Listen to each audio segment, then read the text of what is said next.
Hello, I am here with Jackie Ashley. And Jackie, can you tell me who we're here with? Well, this is Jin Lop.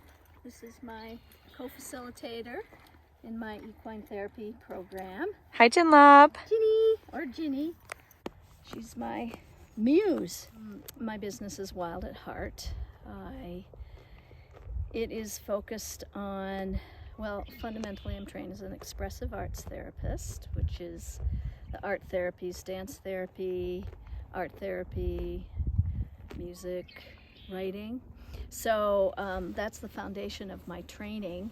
And you know what I'll kind of say about that is that before humans put art on stages and walls and everything, we gathered together in groups to heal each other, and that's still in our bones and our DNA.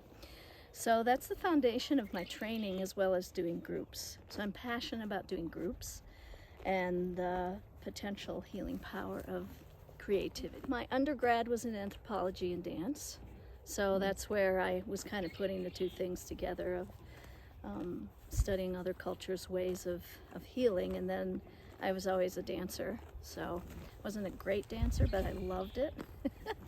And in my undergrad, what happened is my mom got pretty gravely ill with cancer.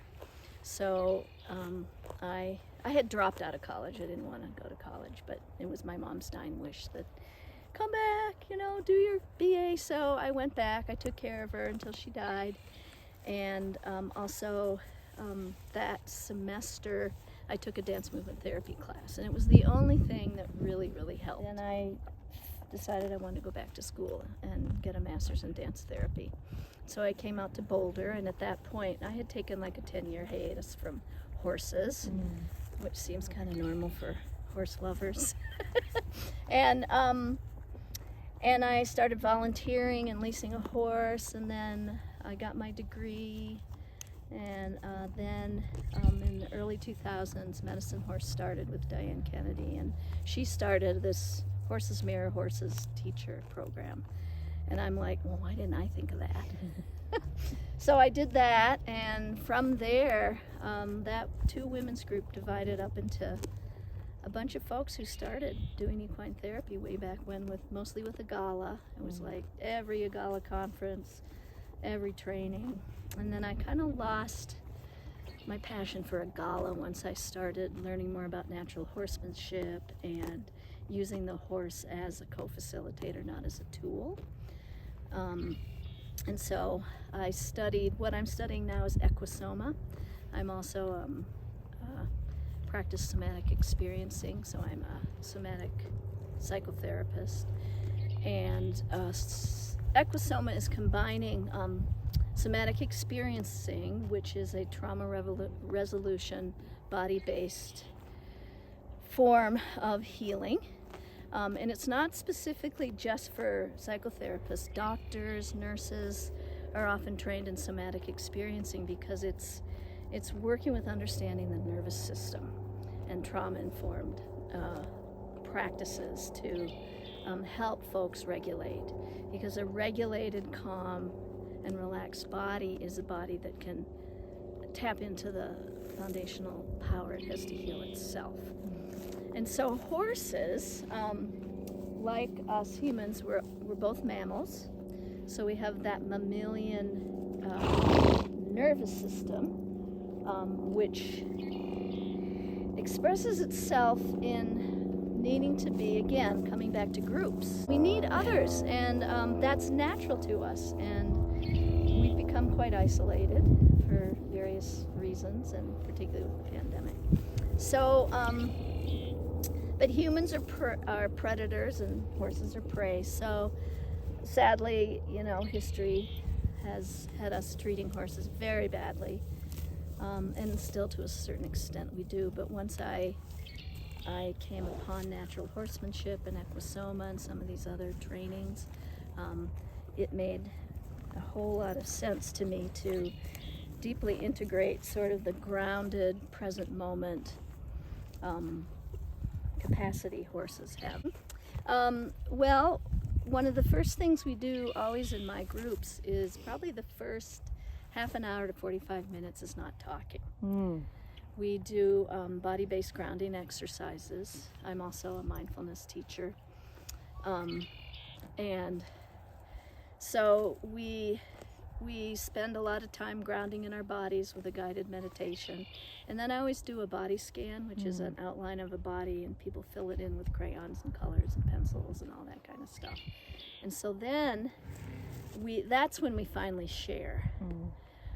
So the horses are usually there with us, so people are sort of watching them, but they're in that realm of equine energy, I guess. And so then we come from a place of embodiment to the best of our ability and expressing ourselves non-verbally in art. And sometimes we do movement instead. And from there, that's when we start to share. And that's when we share, like, how we're feeling in the moment, what are our thoughts, what's in our hearts, and then from that, then we move out to be with the horses. And I work with these 3 concepts that I was just speaking to: attraction, aversion, and indifference, which I feel are the sort of foundational ways in which humans move through the world. So folks choose they look at the horse, and again, another exercise we do to get us in the present moment is, what do you see?